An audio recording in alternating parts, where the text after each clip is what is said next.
Olá, muito boa tarde a todos. Estamos dando início a mais um programa Grupo Mônaco Cultura e Saúde, que vai ao ar todas as terças-feiras, ao vivo, às 15 horas. Hoje, no nosso primeiro bloco, estou aqui com a minha querida Cida Palmerim, Raquel Palmerim, ambas diretoras do Arte Corpo, Teatro e Companhia. Raquel e Cida, muito obrigada pela presença de vocês. É uma honra tê-las aqui no nosso programa para a gente falar um pouquinho de teatro, de arte corpo, de Projeto Grama. Cida, muito obrigada. Raquel, muito obrigada. Nós é que agradecemos a oportunidade de estar aqui com você. Obrigada pelo convite. Um prazer muito grande. Uma companhia que já está em cartaz em Niterói há bastante tempo, já estão numa estrada aí já conhecidas na cidade, né? Mas antes de falar do Arte Corpo, eu quero falar um pouquinho de teatro, né? Esse meio de comunicação, essa manifestação artística que tanto agrada, que pelo que a gente tem visto, tem sido muito bem aceita na cidade, né? Vamos falar um pouquinho de teatro, Cida? Sim. A gente queria saber qual é a diferença do teatro de rua para o teatro fechado, porque o foco de vocês é o teatro de rua, que a gente tem percebido, né? Hoje em dia é. Fala um pouquinho para a gente dessa diferença. Na verdade, o teatro fechado, ele possibilita muitas coisas, porque você tem uma caixa cênica fechada, né? Você tem iluminação, sonorização, tudo que faz um certo ambiente para que o espetáculo aconteça. E tudo é muito marcado, certo? Nada interfere naquilo. Já o teatro de rua, você dialoga com o espaço público, né, com o próprio espaço, o cenário passa a ser onde você está, a rua, ou a praça, ou o local onde você está ali, e o público e tudo que interfere na cena, na verdade. Os sons que vêm de fora, ônibus, carro que passa, pessoas que entram no meio do espetáculo, que fazem parte do espetáculo sem fazer e passam a fazer parte integrante, né, naquele momento. Então, a diferença é grande, assim, para o ator e acho que para o público também, porque acho que o público percebe que ele está mais próximo do ator. O ator se torna um ator mais social, mais próximo do público, né? É olho no olho, muito perto, então é interessante. Sem contar que hoje em dia os teatros que a gente possui, muitas vezes a bilheteria é caríssima, então muitas vezes muitas pessoas não podem frequentar uma sala de espetáculo e aí a gente tem o teatro de rua como uma opção gratuita, né? Muitas vezes se passa o chapéu, mas coloca no chapéu quem tiver, o que puder, e aí, enfim, vale até 5 centavos, não tem problema. É uma filosofia também. É uma filosofia do teatro de rua. Justamente para você poder também ter não ser uma coisa completamente gratuita, né? A pessoa ter o poder de pagar, que seja 5 centavos, 10, 5 reais, R$1.000, enfim, quanto ela puder colocar ali naquele chapéu, que é uma filosofia que vem de muito tempo também no teatro. Eu percebi, a gente estava lendo o release do trabalho de vocês, existe lá no início, né, do release de vocês, a importância do teatro, que o teatro antigamente era mais para uma classe mais privilegiada, e com o tempo isso foi mudando. Isso. Graças a Deus, hoje a maioria das pessoas tem acesso ao teatro, graças ao trabalho de artista como vocês também, que a gente acompanha, né, Raquel? É uma delícia. Em Niterói, eu acho que a gente foi a primeira companhia a se expor mesmo na rua, a ir para a rua, fazer o trabalho na rua, e a utilizar a rua como cenário nosso também, e como experimentação do nosso trabalho. Existem vários tipos de palco, né? E na rua deve ser um tipo diferente do que dentro do teatro, no teatro indoor, né? E como é que é isso, esses tipos de palco? O teatro italiano, que é o que a gente mais conhece, que tem hoje em dia, enfim, todas as salas de espetáculo, é o teatro onde as pessoas apresentam um espetáculo numa caixa e a plateia assiste de frente, né? Então, geralmente na rua, a gente ousa bastante com relação a isso. O que a gente faz? A gente aproveita o espaço da rua para experimentar tipos diferentes. Então, a gente coloca tanto num corredor, quanto a plateia, né? Formando um corredor para a cena, quanto uma arena, que é aquele teatro onde acontece no meio dos espectadores, né? Os espectadores ficam sentados num círculo. Tem o semi-arena, que é em volta, tendo um fundo para o espetáculo. Isso tudo é de acordo com o espetáculo em cartaz? Vocês trabalham onde o público vai ficar? Sim, né? Para cada espetáculo, uma forma de conduzir o público para um determinado lugar. Existe também o itinerante, que nós experimentamos, Foi uma experiência sem igual para a gente experimentar o teatro itinerante na praça com criança, porque com adulto, muita gente está acostumada a fazer. O adulto segue aonde você vai, né? Segue os A atores. criança faz o que quer, né? É muito difícil você fazer as crianças estarem sentadas, levantarem dali e ir para um outro local, ali mesmo, mas um outro local, Entendi. assistir uma outra cena. E foi muito interessante, Foi porque muito eles legal. iam cantando, a gente botou uma trilha para eles irem cantando. Iam cantando com a gente até o outro local, lá acontecia outra cena, depois saía de lá e ia para outro lugar, então foi bem interessante. Isso foi É o teatro itinerante, na rua, na né? rua. Na rua. Poxa, Muito legal. muito bacana. Vocês falam também, no trabalho de vocês, que não é só o valor do ingresso que é importante. O importante é você criar o público, criar a plateia, né? Isso aí precisa de um tempo grande de trabalho, dedicação, né? E vocês, melhor do que ninguém, que eu estou percebendo, para falar sobre isso, né? Com certeza. A partir do momento que a plateia se acostuma com o espetáculo, se acostuma até o hábito de ir ao teatro, né, de frequentar uma casa, ela começa a sentir falta se ela não tem.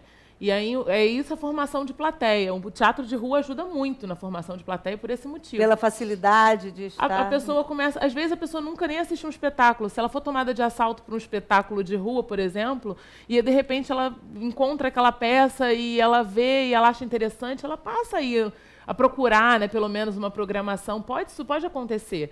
Então, essa função do teatro de rua também é muito importante. Essa fidelização que a gente conseguiu também com relação ao projeto que a gente tem, é a persistência de estar sempre no mesmo local, sempre num determinado dia. Isso é importante, Entendeu? né? Você Então, cria um hábito que hoje as pessoas sabem que naquele dia vai ter espetáculo ali. Eles podem não saber qual espetáculo vai ter, mas tem certeza que naquela hora vai acontecer alguma coisa ali. alguma coisa ali. E aí isso vai aumentando cada vez mais, porque um vai passando para o outro, vai passando para o outro, e não tem nada melhor do que o boca a boca. É verdade. A gente faz divulgação, a gente filipeta, mas a divulgação maior realmente é o que um passa para o outro, né? O que viu, gostou, se interessou por alguma razão e passa para o vizinho, para o amigo, para os parentes, e aí vai aumentando.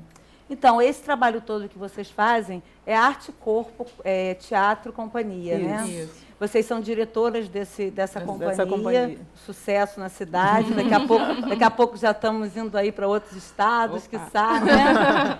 Então, a companhia é composta, são quantas pessoas? Como que vocês trabalham isso? Os atores, hoje em dia, eles trabalham muito de forma autônoma. Então, nós temos um elenco fixo, básico, né? Na verdade, um elenco que trabalha mais, de mais ou menos umas 9 pessoas a 10, né?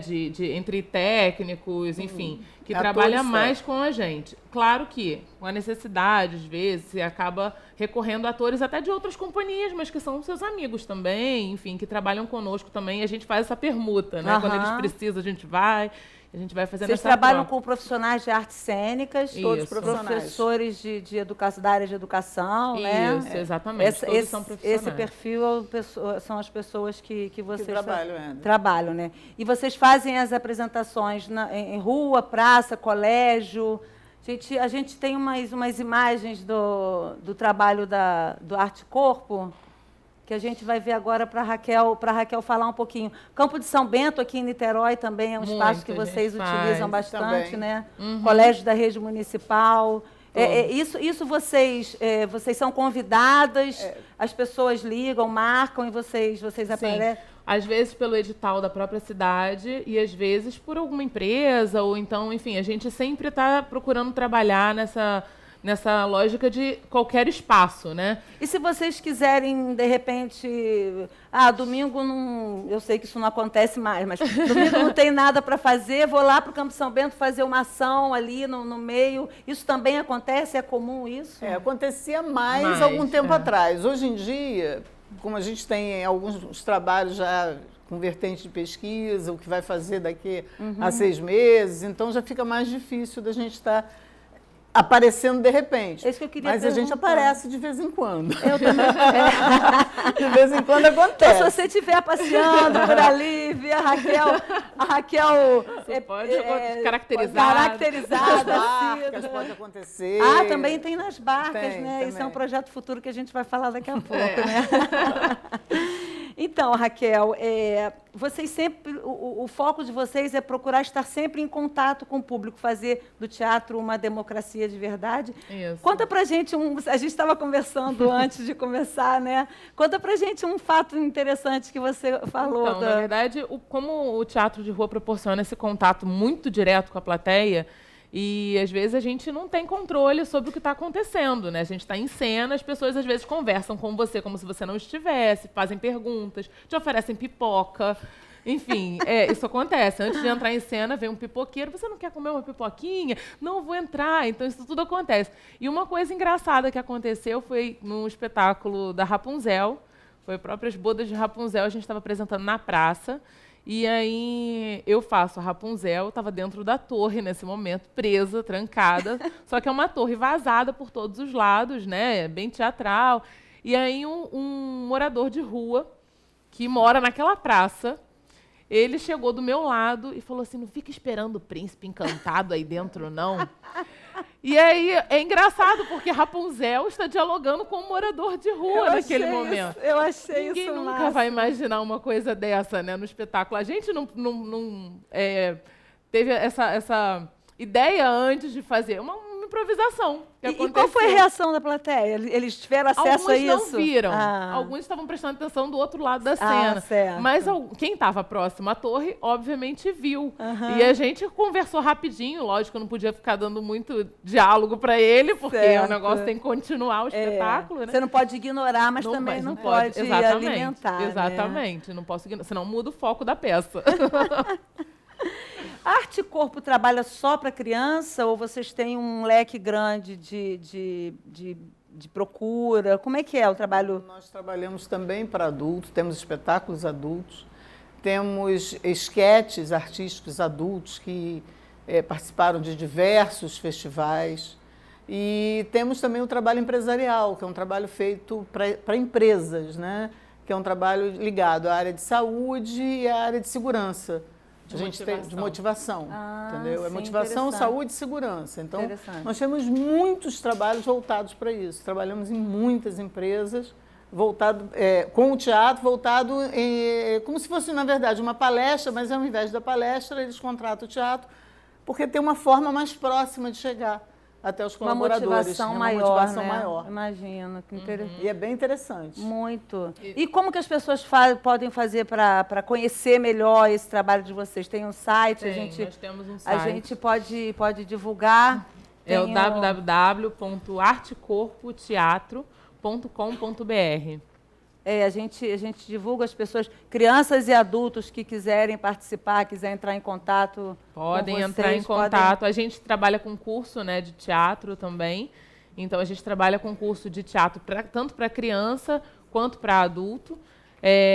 Quem quiser entrar em contato conosco para saber maiores informações, é só dar uma ligadinha. Tem Facebook também, temos fácil Facebook, de procurar, né? Só colocar Arte Corpo Teatro, vai achar. Pois é, eu queria outra coisa também que eu acho muito interessante a gente comentar, o trabalho de divulgação, né, Cida? Eu acho que um trabalho de divulgação é fundamental. Hoje em dia tem a rede social, várias redes sociais que a gente pode acessar, pode perguntar. Existe a procura? Vocês têm retorno disso para esse trabalho, pessoa? Eu vi no Facebook. Temos, com certeza. Temos pessoas que buscam pelo Facebook, conversam, tiram dúvidas através do Facebook, então entram em contato através de e-mail, né, porque viram no site. Então toda essa parte funciona realmente. Essa turma está começando agora, né? Não, começou em março. Mas quem quiser pode. Ainda dá tempo. Quem quiser ir agora pode ir. Ainda pode procurar. E no final do ano tem uma apresentação, né? Num espaço mesmo teatral, né? A gente faz uma apresentação com a turma. Vamos procurar então Arte Corpo, Companhia de Teatro. E detalhe, nessa apresentação eles dentro dos ensaios, né, que eles fazem conosco para esse espetáculo, eles aprendem não só a atuar, mas aprendem tudo que cerca a montagem de um espetáculo, que eu acho que isso que é importante o aluno aprender. A produzir, a mexer no material cênico que vai estar em cena, a produzir esse material. Som, luz e adereços, figurinos. Então, eles colaboram muito. Que bacana. Nós esse pedimos aí, então, muita um trabalho colaboração completo, deles para né? eles É poderem... duração de mais ou menos que um ano? Um ano, Um de ano. março, geralmente, né? Após o carnaval, que a gente sempre começa, e até dezembro a apresentação. Aí no final tem a apresentação. Isso. E é legal destacar também que a gente aproveita sempre o curso, né? Muitas vezes as pessoas procuram a gente, eu queria trabalhar na companhia de vocês. A gente utiliza também o meio do curso para poder conhecer mais essa pessoa, saber como é que ela atua. E hoje em dia a gente tem alguns atores que saíram do nosso curso de teatro. Ai, que espetáculo. E que hoje estão trabalhando conosco. Que então, ótimo. assim, que estão procurando teatro como opção de vida, né? Estão procurando fazer faculdade de teatro, cursos técnicos, então como profissão. Então a gente hoje tem essas pessoas trabalhando conosco também. Deve ser um orgulho, né? Com certeza. Muito legal. Tanto para eles quanto para a gente, assim, é uma delícia, sabe? A gente se conhece durante um curso, né? Nunca vai e depois vai imaginar trabalhar e estar trabalhando junto. Que bacana. Vocês falaram em esquete, né, do trabalho de vocês. Eu vi que vocês têm vários prêmios, né? A Arte Corpo tem vários prêmios. E esses prêmios vocês não ganham só na cidade de Niterói, ganham em outros municípios, né, que vocês vão. Ensaio para Macbeth, foi melhor ator, melhor esquete, melhor indumentária. Isso tudo faz parte, né? Esperando melhor atriz, Raquel, né? Melhor ator e melhor maquiagem. Olha que interessante. Romeu e Isolda, em 2011, melhor esquete também. Laura, melhor atriz, melhor direção. Enfim, tem uma lista grande, né? Raquel, que importância tem isso, esses prêmios todos que a companhia ganha, e vocês estarem se apresentando no município de Niterói? Isso é um contexto grande que vocês levam, né? Um legado grande que vocês levam para a apresentação. Com certeza. Na verdade, os festivais são muito importantes. Assim, os festivais eles surgem como uma forma de unir os artistas, sabe? A gente conhece muita gente em festival, a gente conhece muitas linguagens diferentes em festival, o que é muito interessante, tanto para quem está participando quanto para quem está organizando. É sempre muito interessante. A gente, durante uma fase que a gente ultimamente não tem tido muito tempo de montar novos espetáculos, a gente participou muito de festival de esquete, né? Que são as cenas curtas de 15 minutos a 20. E, inclusive, levamos uma das esquetes dessas aí, são feitas com alunos. O Romeu e Isolda foi com alunos, que foram participar junto conosco.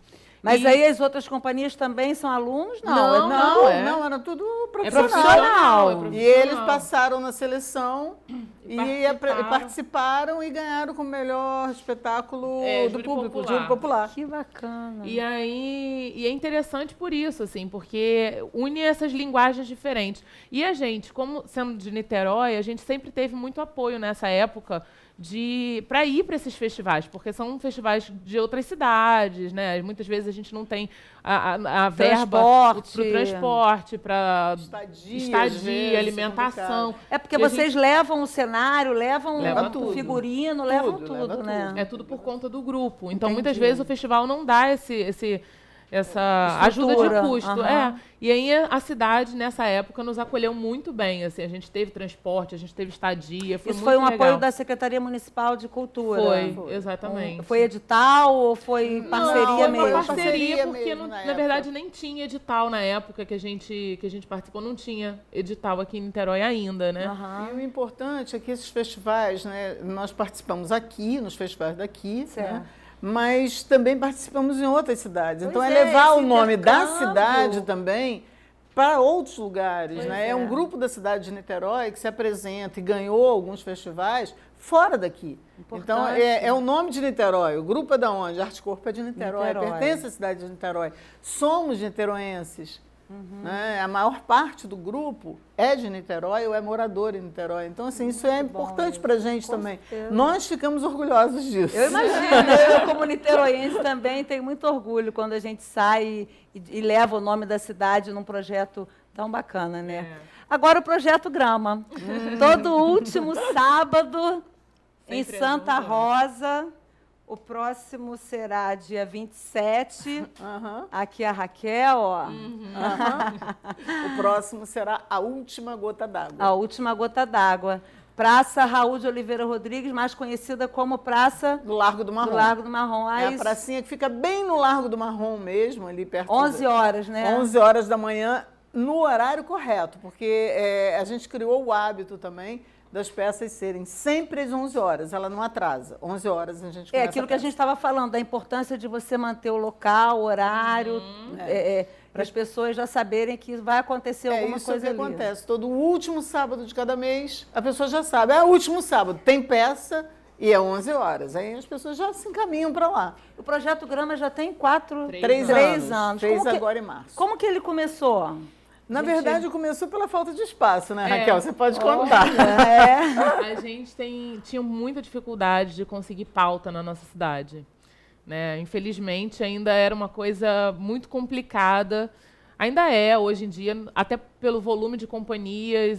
Muitas vezes, em alguns teatros, as companhias se repetiam e a gente não tinha vez. Muito pelos amigos, aquela história toda. E aí a gente resolveu que a rua era um lugar onde a gente já estava interessado.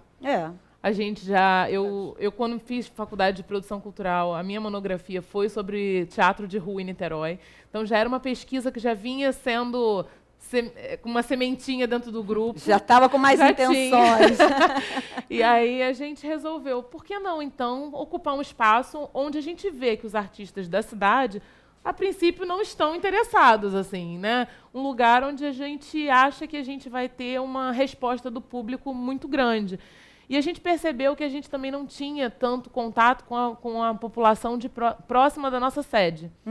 As pessoas que moram perto da nossa sede não conheciam o grupo. Interessante, eu não tinha percebido. É Noronha Torrezão, né? 281. A sede é na Noronha Torrezão e vocês fazem o trabalho exato. do Projeto Grama no Largo do Marrom. Marrom. E aí a gente ficou com essa coisa de vamos tentar ocupar uma praça próxima da nossa sede para que a própria população conheça o grupo, né? E aí a gente começou, não sabia se ia dar certo, porque era uma praça completamente abandonada, não tinha nada, as crianças não frequentavam. Era uma praça assim, né? Que não tinha os moradores ficavam lá direto. E a gente via realmente, vamos ver se dá certo. Uma praça que foi substituída do morador de rua por um teatro. Isso não tem preço, né? E aí a gente resolveu ocupar com o espetáculo no primeiro mês, né? Foi março de 2012. Estreamos com uma plateia que a gente tomou um susto, assim, quando a gente viu a quantidade de pessoas interessadas em assistir. E a gente viu que ia dar certo. Ótimo, parabéns mesmo. Só persistência. Muito feliz por vocês. Nossa, acompanho o trabalho de vocês já há bastante tempo. Próximas apresentações. Bom, o Grama, né? Dia final 27, na Praça do Largo do Marrom. E a gente estaria no Teatro da UF, inclusive saiu na agenda cultural, porque tem que ser mandado com antecedência. Exato. Mas veio a greve da UF, né? Então, assim, eles cancelaram todos os espetáculos desse mês de junho. Então, nós estamos com a data em aberto, vai ser provavelmente em agosto ou setembro. As bodas de Rapunzel. As bodas de Rapunzel. Vamos aguardar ansiosamente as bodas de Rapunzel. Rapunzel, provavelmente, né? É um espetáculo feito com muito carinho. Aguardaremos, então, ansiosamente as bodas de Rapunzel no Teatro da UF em breve. É isso aí. Cida e Raquel, muito obrigado por esse ligeiro papo. Muito bom estar com vocês aqui. Bom estar com você. Muito obrigado pela oportunidade, mais uma vez. Tá? Sucesso no seu programa. Mais do que merecido. Obrigada. Encerramos nosso bloco de cultura, mais uma vez. Muito obrigada a todos. Espero vocês na próxima terça-feira, às 15 horas. Fiquem agora com a nossa querida Elizabeth do Vale. Obrigada.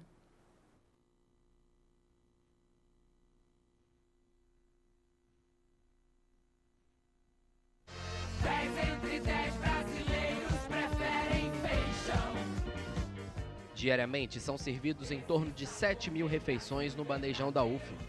Mas você sabe como são preparadas as refeições? Como é escolhido o cardápio? Não? Então assista mais um Boletim UniTV e descubra!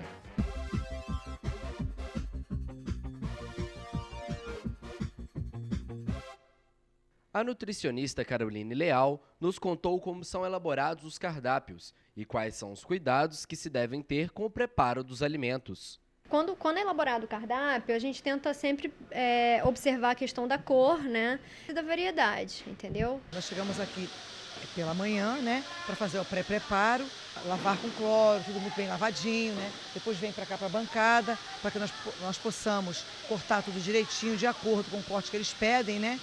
Para que eles possam, a partir daqui, que é o pré-preparo, e para lá para eles poderem para poder processar realmente o alimento. Cada panela dessa aí suporta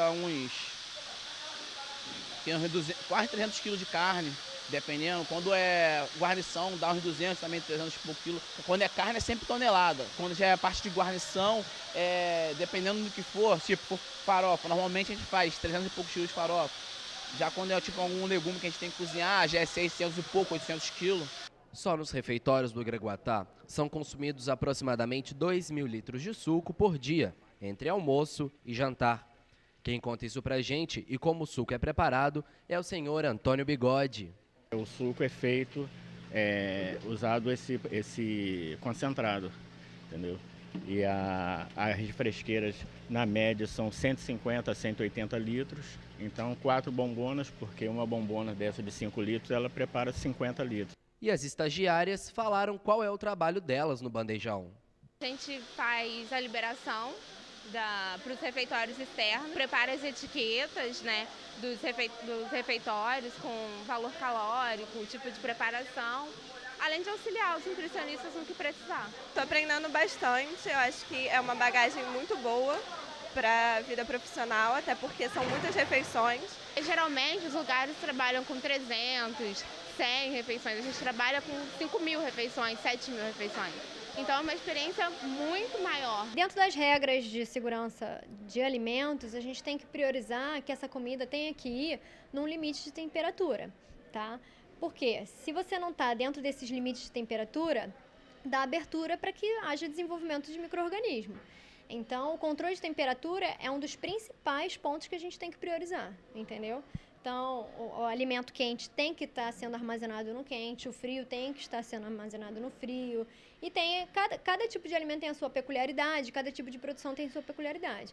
Mas isso é um ponto muito importante, por isso que a gente sempre está aferindo a temperatura. Quando a gente trabalha com alimento, a gente tem que ter uma preocupação principal, que é a saúde do consumidor. Depois de acompanhar todo o processo de produção dos alimentos, é hora de conferir o resultado final aqui no restaurante universitário.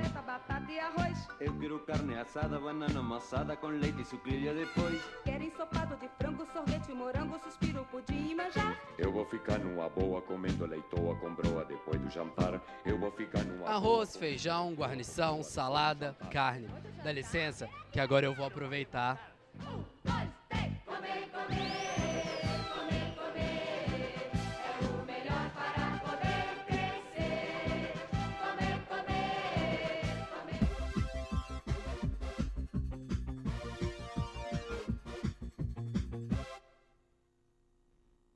Você que nos assiste, estamos aqui com mais um Bem-Estar e Saúde. Bené? Olá, boa tarde. Peguei. Me pegou. Boa tarde. Estamos de volta. E hoje, com a presença, aliás, para continuarmos debatendo um assunto que está em voga, a população está em dócil, acho que a gente está no clímax da situação, da resolução de alguma coisa. Hoje conosco o doutor Leonardo Leal, advogado, né, do escritório Chantre Batista, Advogados Associados. Seja Exatamente. Muito bem-vindo, doutor Leonardo. É um prazer grande tê-lo conosco. Obrigado, boa tarde. Prazer estar com vocês hoje aqui. Boa tarde, seja muitíssimo bem-vindo. Então, obrigado. Vamos dar continuidade àquele debate que a gente já havia começado com o doutor Geraldo Veloso, Verdade. Que inclusive atrasou um pouquinho naquele dia, né? Mas que deu para a gente começar a falar alguma coisa a respeito disso. Começamos a costurar. E vamos hoje aproveitar a presença do doutor Leonardo para a gente ir mais fundo um pouquinho, embora a gente tenha pouco tempo, né, Bené? Nosso tempo é pouco, mas a gente quer ir mais fundo um pouquinho, doutor Leonardo, nessa questão da redução da maioridade penal. Certo, é uma questão extremamente polêmica no país. Extremamente polêmica. É uma questão que há muito tempo já vem sendo apresentada, né, para a sociedade, só que não está sendo muito bem debatida, pelo menos pelos órgãos, né, pela mídia, né, em geral, principalmente porque, a meu ver, não vai ser uma boa solução para o problema da violência e da criminalidade atual. Né? Me parece que ela não tem, que essa PEC, ela não tem uma abrangência adequada para uma punição, na realidade, como a sociedade precisaria, para que pudesse circular pelas ruas de uma maneira realmente mais tranquila. Me parece que a PEC, ela é uma coisa muito elementar.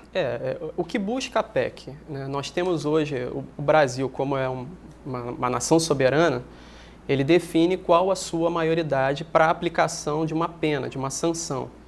E, diante da sua soberania, foi aplicada como pena, né, como idade mínima para cumprimento de uma pena, a idade de 18 anos. Só que o Brasil já teve uma maioridade com idades bem menores, né? Nós já tivemos, inclusive, uma maioridade de 9 anos de idade em 1830. Então, tudo vai de acordo com o momento social. Essa maioridade, ela não serve apenas para dizer quem vai ou não cumprir uma pena, e sim se aquela pessoa com aquela idade tem condições de entender que aquela conduta que ele está praticando é uma conduta criminosa e se aquela conduta gera consequências para aquele ato em si. Então, a maioridade ela tem essa finalidade, dizer que aquele sujeito com aquela idade tem plena capacidade de entender aquela conduta praticada, né? Só que a PEC ela vem apenas para fazer o quê? Uma redução da maioridade definida hoje como 18 anos pela Constituição, de 18 para 16 anos. Só que nós temos uma série de questões que acabam dificultando essa aprovação ou não, né? No meu ver, não deveria ser através da PEC, porque nós já temos uma legislação específica para esses menores infratores, não estou dizendo menores em geral, são menores que praticam crimes. Né? E o que nós mais vemos hoje são menores praticando crimes violentos. Então, me parece que nesse contexto está faltando tomar consciência do quanto é muito mais importante aliar a essa situação coisas, quer dizer, outros conceitos que estão relacionados aí na situação desses menores e que precisam ser aplicados também. Sim, sim.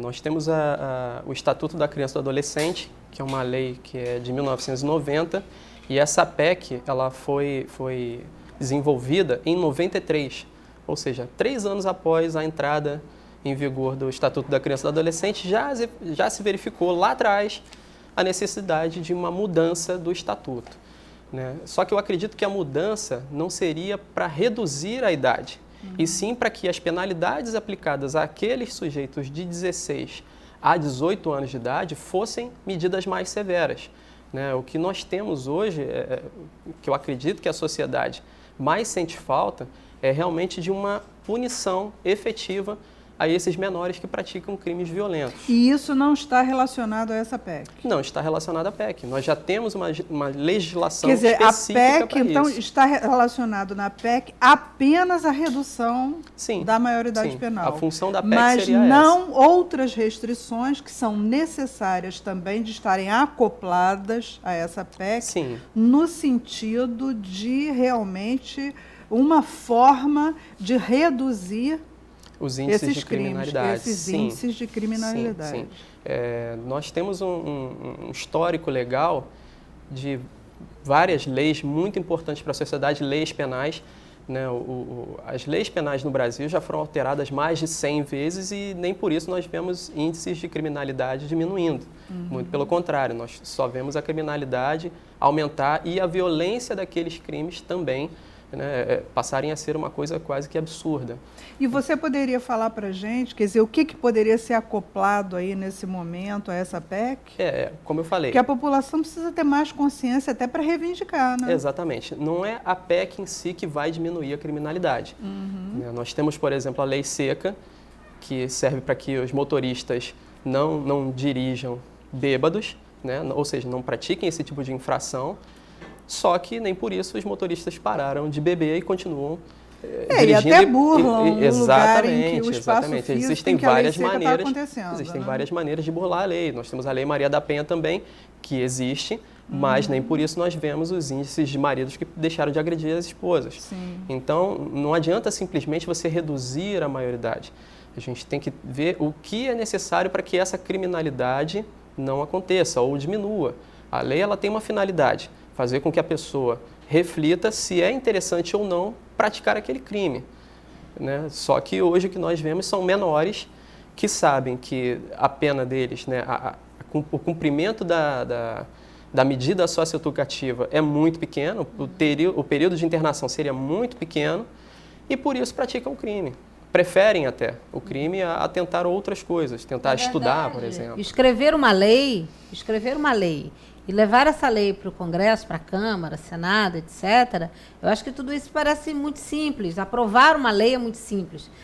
Agora, a aplicação da lei, o desdobramento da lei, eu às vezes fico pensando o seguinte, quando eu penso em redução da maioridade penal, na verdade, em alguns momentos, eu quero a redução da maioridade penal. Porque na medida em que eu não posso sair à rua, na medida em que você passa aqui, nós que moramos aqui no Ingá, para mim o meu exemplo típico é assim, você vai aqui na porta do Pão de Açúcar, você tem medo de sair do supermercado porque a porta está cheia de delinquentes. São crianças, coitadinhos, que querem um pacote de biscoito, são um que a mãe diz para ele, se você voltar sem a lata do leite ou sem o arroz que eu te mandei buscar, você tem consequências. Então, em alguns momentos, cada um de nós, a Beth, por exemplo, acabou de narrar para a gente o sequestro que ela sofreu e as 11 violências que ela sofreu. Então, eu acho que nesse momento, cada um de nós quer a redução da maioridade penal. Sim. Só que o que eu sinto é que o governo também,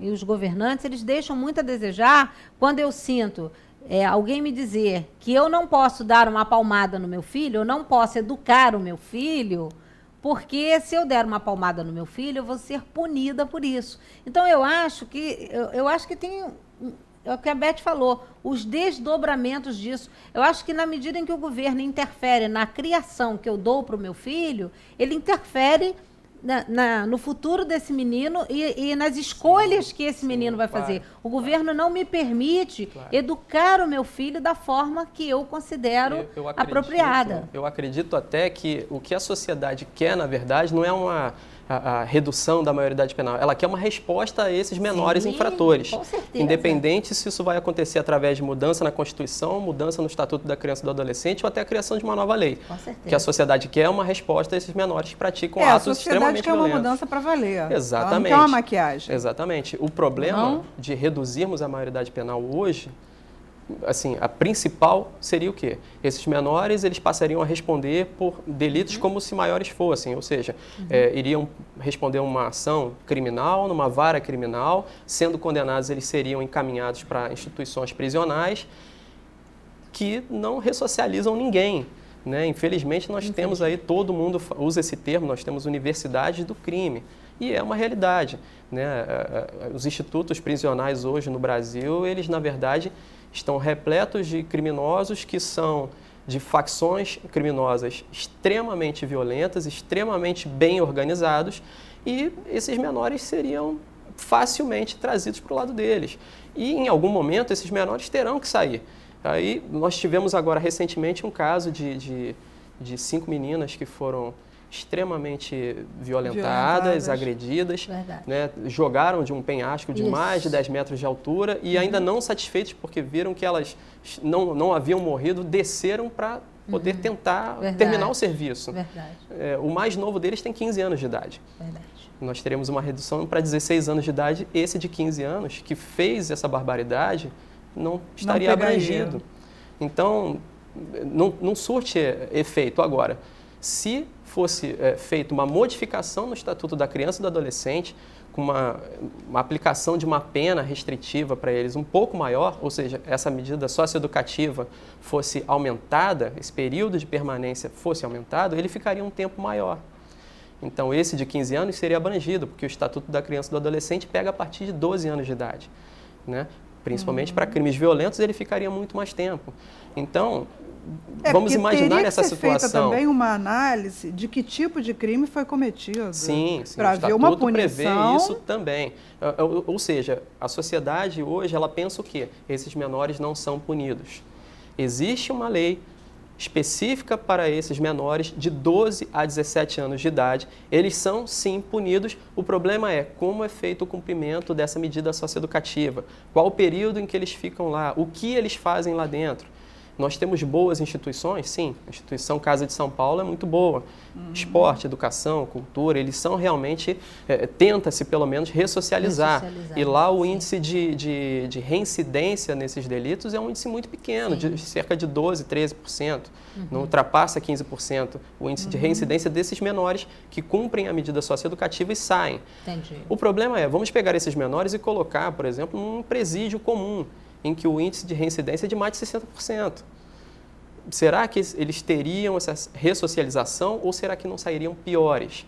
Né? Nossos presídios hoje, segundo a ONU, deveriam comportar por cela cerca de 40 pessoas e nós temos mais de 170 por cela. Verdade. É quase que um revezamento para respirar, Verdade. porque não tem espaço suficiente para isso. Então, o que a sociedade quer é uma resposta. Esses menores não podem ficar impunes, eles não podem ter essa sensação de ficar impunes por crimes violentos praticados. E me parece que, pelo que você está colocando, você está dizendo para a gente que essa resposta que a sociedade quer não vai ser alcançada porque essa PEC ela não está profundamente estruturada para fazer isso. Exatamente, a sociedade não está preparada para isso. Né? Os órgãos a sociedade públicos, ou quem está aplicando logicamente, quem na verdade quer essa redução. Né? Os órgãos que preferem essa redução. Né? Como eu falei, é um tema muito polêmico. E me parece que no próprio judiciário, dentro do judiciário, há divisões. Sim, há divergências dentro do próprio judiciário por questões técnicas. Mas por questões técnicas, logicamente, eles são os aplicadores do direito. Eles aplicam a pena a esses menores ou acabam absolvendo. Então, existem situações de julgadores que pegariam uma situação dessa de crime hediondo e teriam que aplicar uma sanção, né, a mais grave do Estatuto da Criança e do Adolescente, que seria essa restrição durante 3 anos. E, na verdade, só podem aplicar 1 ano porque não tem espaço suficiente para que essas pessoas fiquem lá. Isso é uma loucura. É uma loucura, é o que está realmente acontecendo hoje. Então, me parece que a sociedade tem que ser, então, mais incisiva ainda nessa cobrança de punição. Sim. Não apenas não de que esses menores sejam punidos, mas que maioridade penal, mas ser mais incisiva. Exatamente, que o próprio governo faça com que esses menores, de algum modo, sejam punidos e ressocializados. Não adianta a gente pegar um menor de 16 anos e colocar num presídio como Pedrinhas, em que quando acontecem rebeliões, como eu já havia comentado, quando acontecem rebeliões, as pessoas são decapitadas. Quem seriam os primeiros a serem decapitados lá? Os menores, os mais frágeis, os que acabaram de chegar. Né? Nós não poderíamos pegar hoje cerca de 30 mil, 40 mil, que é a média mais ou menos, de menores que acabam cometendo esses atos infracionais e colocar num sistema que já é falido. Não adianta isso. Nós primeiro temos que melhorar todo o nosso sistema para que pudéssemos pegar esses menores e fazer alguma coisa. Doutor Leonardo, nos Estados Unidos nós temos cerca de 2,5 milhões de presos. Sim. E a sociedade ela faz questão de pagar, ela se sente confortável de pagar os seus impostos, sabendo que essas pessoas que não podem estar em sociedade fiquem lá restritas. Sim. E nesses 2,5 milhões, nós temos aí as crianças, porque nos Estados Unidos a legislação é completamente diferente. A pergunta que eu faço para o senhor, será que os nossos impostos não estão sendo mal aplicados? Porque temos impostos a balde, temos inflação sem comentário. Né? Já chegou-se à conclusão, outro dia tivemos aí uma promoção da gasolina, que vendendo a gasolina sem os impostos, para quanto que reduziria, né? Exatamente. Então, a pergunta é, será que não é um momento de nós, enquanto sociedade, cobrarmos que o nosso dinheiro, uma parte do nosso dinheiro, seja realmente investido nas crianças de verdade? Porque se fala-se em educação o tempo todo, fala-se em ressocialização o tempo todo. Nós já pagamos caríssimo por isso. Exatamente. O que diabos esse povo faz com o nosso dinheiro que não investe nas nossas crianças, que é o futuro. Exatamente. Porque nós já somos quase passado, né, Beth? Daqui a pouco... Exatamente.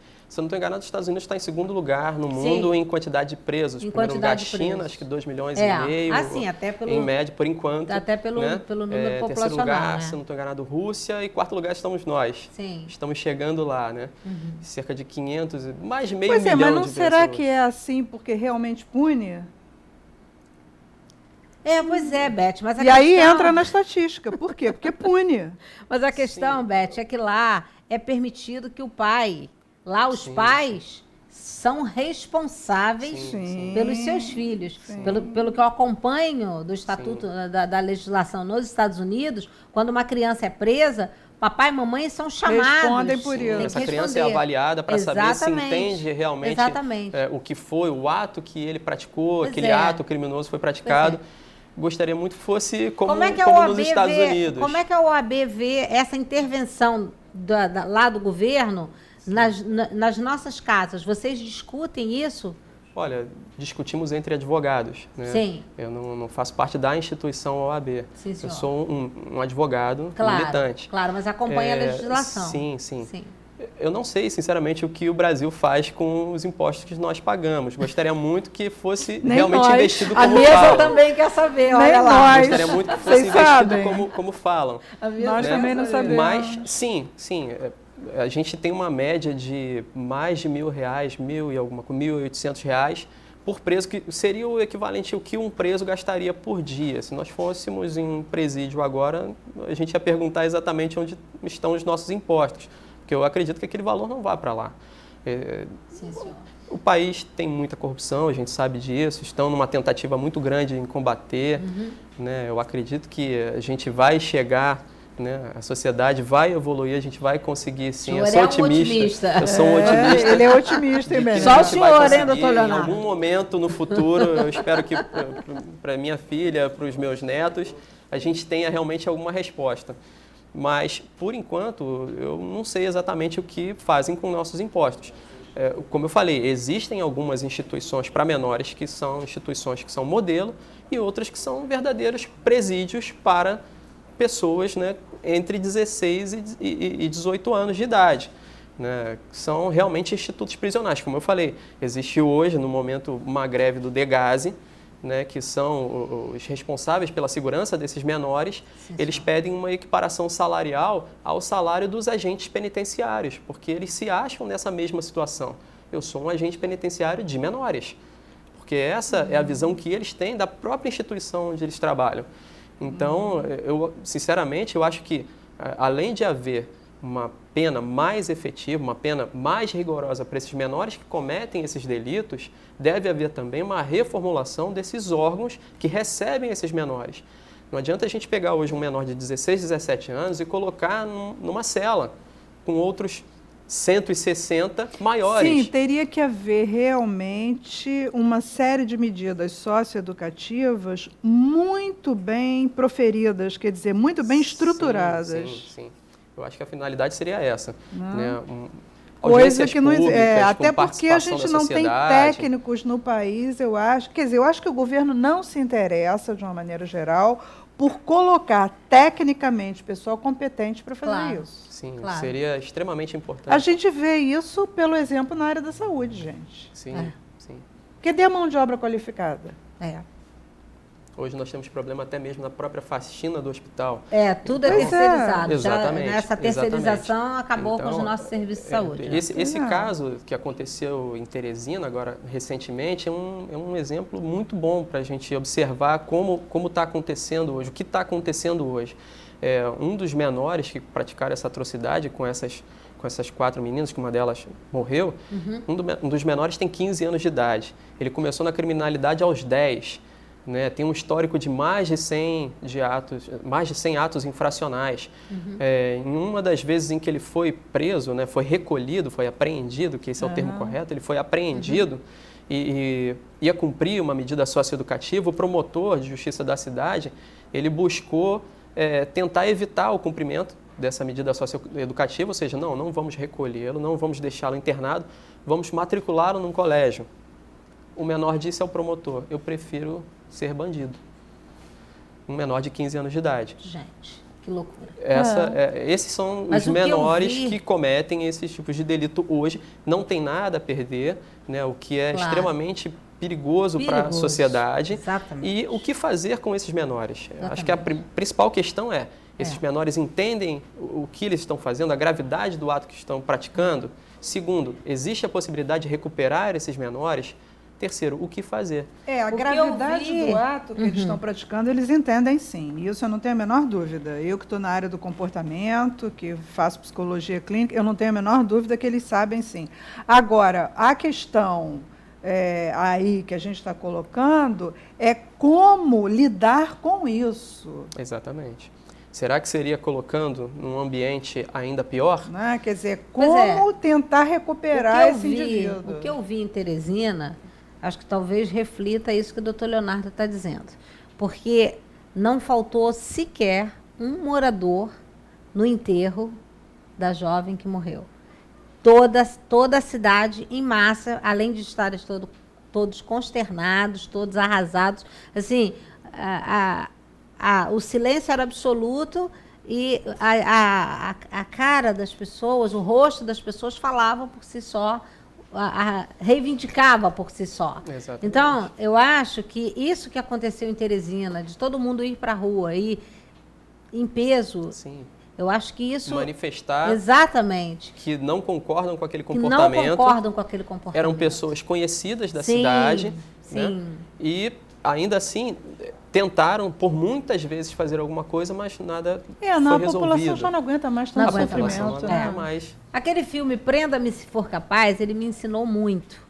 Porque você viu um menino que tinha uma estrutura familiar completamente destruída e que em um determinado momento alguém se interessou de verdade por ele e ele se tornou quem ele se tornou, um grande homem, um grande empresário, mas você viu, tudo que ele queria, ele fazia tudo aquilo para chamar a atenção para ele. Mas é o que a Beth falou, no nosso caso, em termos de Brasil, não é só isso. Parece que está faltando mesmo. E me parece Leonardo, também, tá outra faltando leitura família, que eu acho Beth. importante a gente colocar aqui, me parece também que o que a população quer, né, quando a população pede redução da maioridade penal, o que na realidade a população quer é que esse jovem seja preso e realmente seja punido. E uma punição severa. Quando as pessoas se colocam que elas querem a punição severa. Agora, talvez elas não estejam sabendo melhor, tendo mais consciência do que realmente a gente tem que reivindicar junto à redução da maioridade penal. Sim. Não basta apenas reduzir a maioridade penal. Exatamente. Como eu disse, o que a sociedade quer é uma resposta a essas condutas criminosas. Que tem que ter um A sociedade, somatório de resoluções. exatamente. Algo tem que ser feito para que esses menores não pratiquem mais crimes, ou seja, que eles tenham receio, tenham medo de praticar a conduta e, caso venham a praticar, que haja realmente uma punição severa. Porque o que as pessoas a PEC não serve para pedem, isso. o que as pessoas pedem, você observa bem, eu quero justiça, eu quero justiça, eu quero justiça. E olha, inconscientemente, Sim. Vamos fazer uma leitura inconsciente disso? Essa justiça, no fundo, é o tal do olho por olho, dente por dente, olho por olho, né? Mas olha, no fundo é isso verdade. aí, porque as pessoas não aguentam mais. Verdade. Então a leitura é essa aí. Agora, não se vai conseguir isso apenas reduzindo a maioridade penal. Tem que reduzir, sim, a maioridade penal, mas ainda mais medidas aí. O que a sociedade vê, na verdade, com a redução da maioridade penal, eles vão ser julgados numa vara comum, como se maiores fossem, aplicando a penalidade que aplicaria-se a uma pessoa de 18 anos, 20 anos de idade. Ou seja, poderia cumprir a pena até 30 anos. Né? Quantos no Brasil nós vemos cumprindo a pena até 30 anos? Né? Muitos saem por bom comportamento, ou saem com aquelas possibilidades do Dia das Mães e não retornam mais. Muitos criminosos aproveitam essas oportunidades, essas brechas legais, para não retornarem ao sistema e continuarem praticando crime.